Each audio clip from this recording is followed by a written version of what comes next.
Hello, everybody, and thank you for tuning in to the Liberty Report. With us today is Daniel McAdams, our co-host. Daniel, good to see you. How are you this morning, Dr. Paul? Doing fine. Good. Ready and raring. That's right, always. We're going to still talk a little bit about the epidemic, which is, for some people, is very, very dangerous and getting much worse. And for some people, where was it? I sort of missed that. Yeah. You know, if they didn't tell me about it, how much would we have known? And compared to others, you know, they make comparisons now to pandemics and all these things, and yet there's a little bit of confusion going on how you define these things and who is suffering.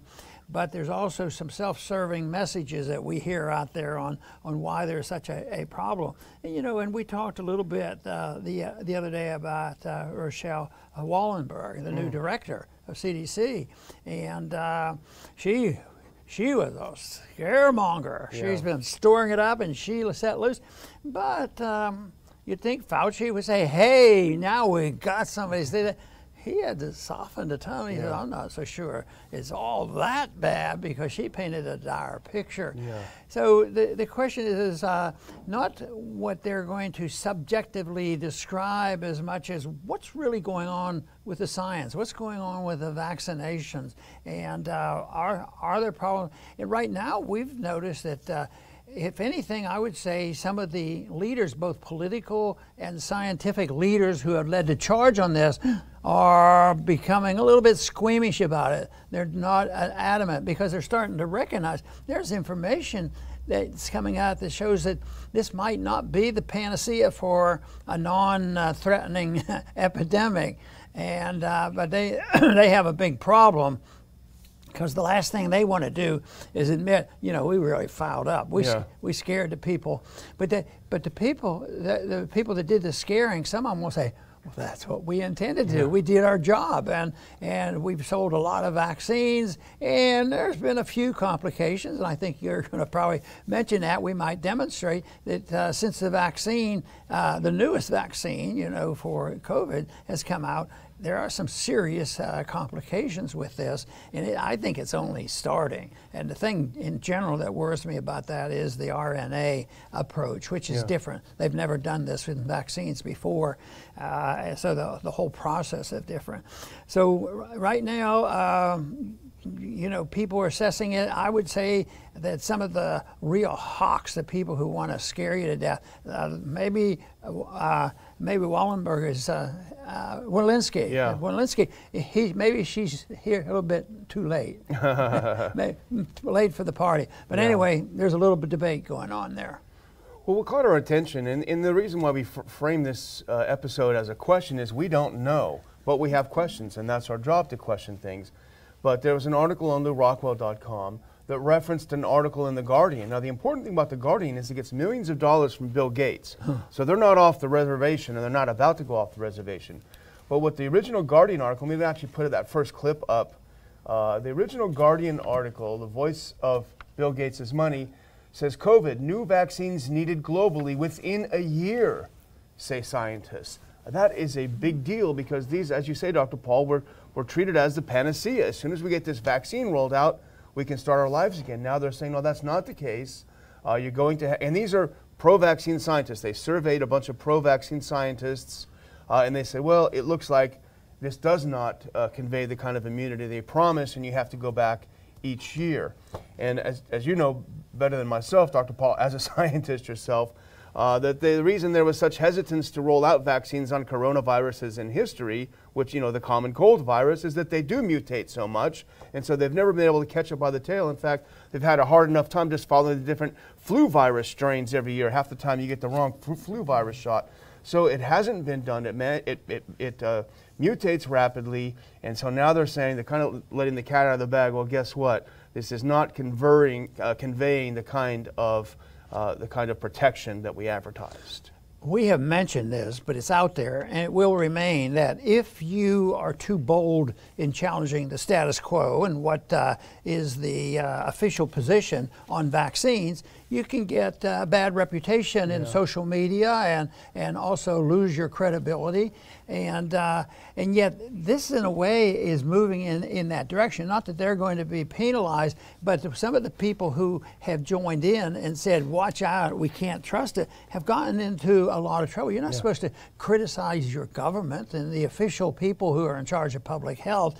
But you know, it reminds me of a statement that I happen to believe, and others have said it, and that is the true principle of a patriot is somebody who will criticize and can and allowed to criticize their own government.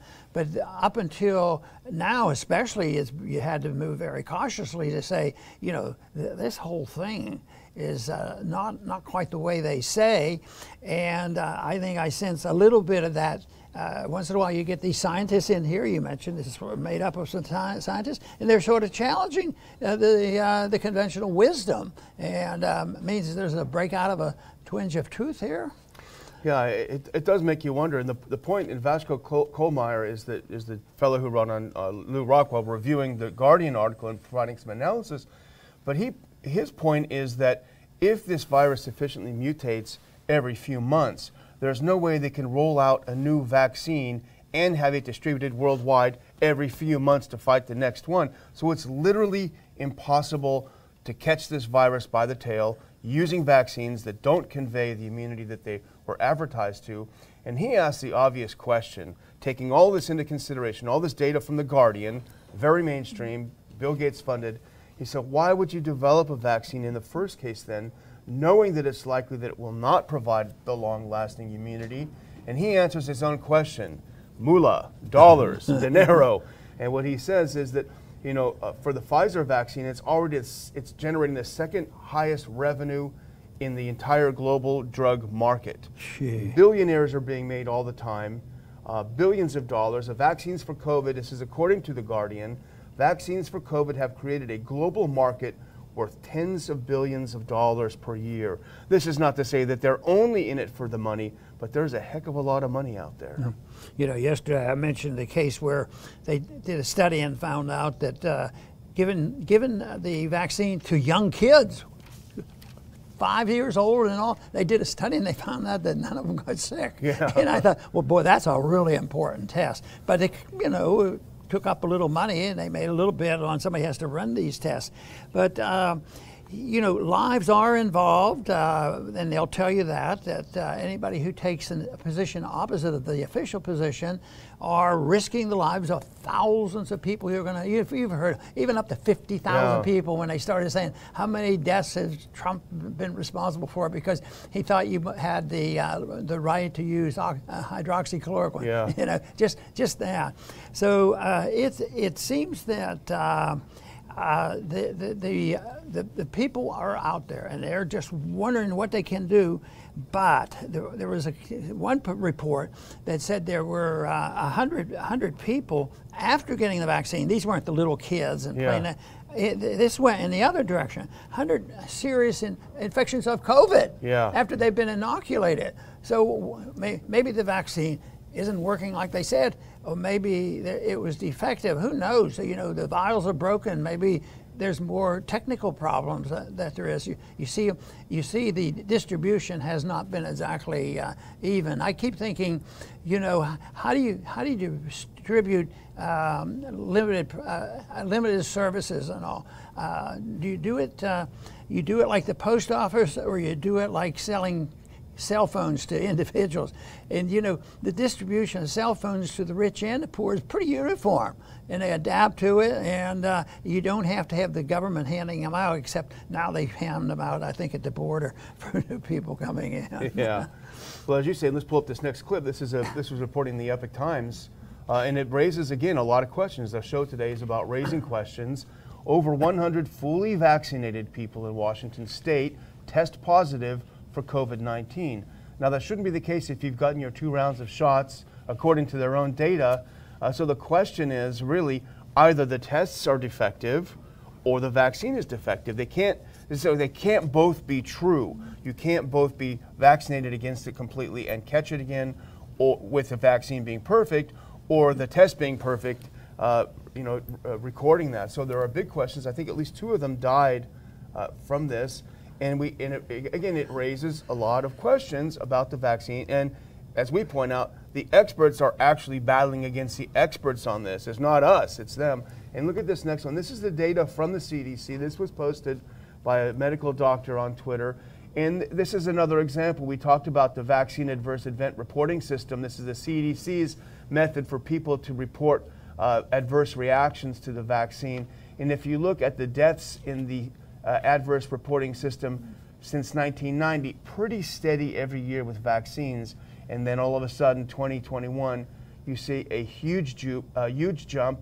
As the doctor points out, 2021 is off the charts using their own data. Again, a lot of questions. And the third one, and we saw this on Bob Wenzel's site, this comes from the Daily Record Sunday Mail in Scotland. Here's a woman who reports a reaction. Let's look at that next one. It's a little bit jarring to see, but a severe skin reaction over several weeks. We don't know. We don't understand what's happening with this, and the experts themselves don't seem to understand either, Dr. Ball. Yes, but it should be enough evidence on the experts being split, and we're getting different information, and we're hearing about the complications. The vaccine hasn't been out long enough to find out what the total damage has been. So the people should stop and think, they should ask their own questions. Should I do this? And of course, we meet a lot of people that, they said, I'm not going to do it because they're just reluctant and they don't want their kids to have it. But if nothing else, if you look at these statistics and say them, if you're responsible and you care about your own health and responsible, you should look into it. And you can find the debate on the internet, even though the ones who put the information out that might contradict the official position, they do it at some risk. And just because somebody did put that information out and they got in trouble with the authorities and they lost their jobs in the university because they didn't toe the line, that's where the real big problem is that we don't even allow a political discussion of medical care. And of course, the best thing is that we shouldn't have the government practicing medicine. That's where I think the problem is. You already mentioned there's a couple dollars involved too, so they can talk themselves into promoting a system that they happen to have an investment in some drug company. And obviously we don't provide advice, we don't tell people what to do, we just encourage people to do the research themselves.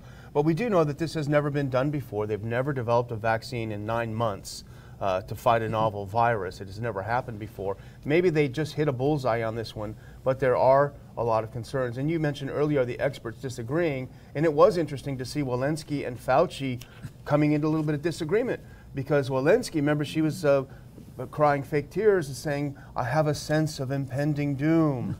And then Fauci came on the TV and said, well, I don't know, I don't really think that's a little overstated, And when I read the Fauci's response, I started thinking, Walensky's relatively new on the scene, on the national scene. Fauci's been around for a while. He's seasoned. He knows which way the wind is blowing, and I'm wondering if he's not positioning himself politically to reap the benefits of the whirlwind that he's sown. You could make the case that she was doing what he thought he wanted her to do, supporting his position, because he certainly has. But when she came in, she got a little bit carried away with the emotionalism. That doesn't add to the credibility. But then maybe Fauci just thought, well, we can't have too much competition here and getting too much attention. So he ended up. He usually comes up with a statement. He did. He's in the news. It seems like one of the conditions, if you were serious about being objective as possible when you're trying to practice medicine in government and you want to stay with politics, I would think people like that shouldn't be lecturing and promoting a cause in public places. There'd be nothing wrong with that. That's a far cry from curtailing the First Amendment, is when we're not allowed to do it and other people want to criticize what they're saying and doing and the propaganda they put out and the money that they're spending. That's what we should be allowed to do. Of course, those individuals get threatened that they're practicing domestic terrorism. It's hard to believe how far we have gone with the distortion of finding truth finding a proper role for government. Distortion of language. But you mentioned the credibility problem, and here's another example. And we've gone over and over about Fauci's credibility problem. Wear the mask, don't wear the mask, stay apart, do this, do that, do the other, all the time contradicting himself. Well, here's another one. Back to Walensky again. Let's look at this next clip. This is pretty interesting because this is from her same kind of outburst. She was very upset that people are not distancing enough, but in reality, she said this weeks after her own agency, the CDC, lightened the distancing requirements. So her own agency said, okay, we're backing off of this social distancing policies, and here she's crying that people are following her own agency's guidelines. So it can be very confusing, even for those of us who don't want to color outside the lines. And we have to give them credit that this is a scientific statement, because they discovered that these viruses, you know, can jump 3 feet, but they can't jump 6 feet. That's right. So therefore they changed it. You don't have to stay 6 feet away. Which the whole thing is so silly, you know, that it's getting disgusted. In spite of it, you know, the charts that we have shown indicate that the acute part of this epidemic, if you want to call it that, has really passed. And now we have to deal with the complications, and there's a growing number of people. Even the CDC is starting to report that there are problems with taking the vaccine. But since that will not be a scientific academic argument, but it's going to be very much of a political, financial argument, that means that who knows when common sense will come to that. Yeah. Well, we're no virus deniers, and we do know one thing: viruses will come back. There will be another virus, and a lot of people are going to die from viruses throughout the future, as they have throughout history. But the real difference here, Dr. Paul, and they've tried to do this in the past, they've tried to have big scares. I remember back when we were in your office, we made fun of the bird flu scare because we knew it was a scam. But the fact is, they've been so successful in terrorizing the population and sowing this sort of weird cult of COVID, that the next time anyone gets a sniffle from a virus, they have already established that they can do these sorts of things. So that's the real danger and the real fear, I think. And the big question is, why are people so easily intimidated? Yeah. And because if you take a poll, the large majority of people say, no, I don't trust the government. What they say and do, and it's corrupt and ineffective and inefficient. They can't do it. And yet, as soon as something comes up, it's this overwhelming position that people have taken, because we've been living with it and it's growing, that the responsibility of government is to take care of us no matter what. It's not to make protect our freedoms, to take care of ourselves. It's there to make you safe from everything, including all viruses. And I think that's the dilemma, and to change people. They have it so that if you don't do exactly what they say, you are a terrible person. You're unpatriotic. You kill people. They even accuse a president that because he has a different position, that he's a murderer. I mean, the propaganda is pretty tough to overcome, especially when they say they're going to protect them. But most people should know by now that the kids aren't at threat, and more people are saying, the kids should be in school. Yeah. But I found out there was some things reported just recently, and that is that the kids who would like to have personal teaching, being in school and have a teacher in the classroom, but they're still, getting their instructions at home or not getting it at home. They found out that the people who are having personalized education are the ones who just arrived in our country across the border. Oh, yeah, exactly. So they believe in it, but there's priorities, Well, I think the fear-mongers really hit on something genius, because they've tried, remember the entire years of the war on terrorism. It didn't click equally because people have different feelings about it. We don't have a lot of terrorism in this country, thank goodness. So it didn't click. It didn't terrify the whole population. A lot of it was depending on what political party you were in, et cetera, et cetera. But all people share the fear of death. It's just a fact of life. Even Christians, who should have a little less fear of death, everyone shares this fear of death. And I think this is why people, as you say, why do they back down so easy? Why do they take everything on board so easy? Because this is something we all share, and it's very, I say genius, evil genius. But I'm going to close with a couple of things, if that's okay, and there's a couple of charts. I did notice someone put up a chart that mask wearing in Texas has gone from the 90s percentile down to the 80s, which is not terrific from our perspective, but it's a move in the right direction. But not everyone has been crazy about this. Let's look at this chart. This is New Jersey versus Texas. New Jersey in black. That's where Chris is from. He's up there looking at this, I bet, right now, Chris Rossini. Here's Texas down in orange.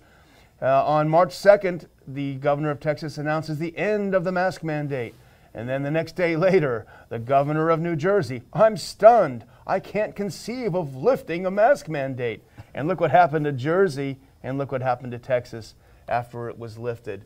Very funny. Let's look at Montana, what happened in Montana after they lifted their mask mandate. Did it go crazy? Did it go nuts? No, it went down. That was on February 12th.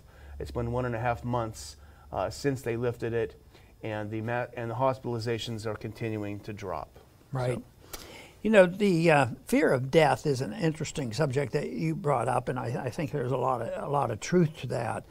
And it is driven. And I was just thinking how that applies to the American people's support for war carelessly.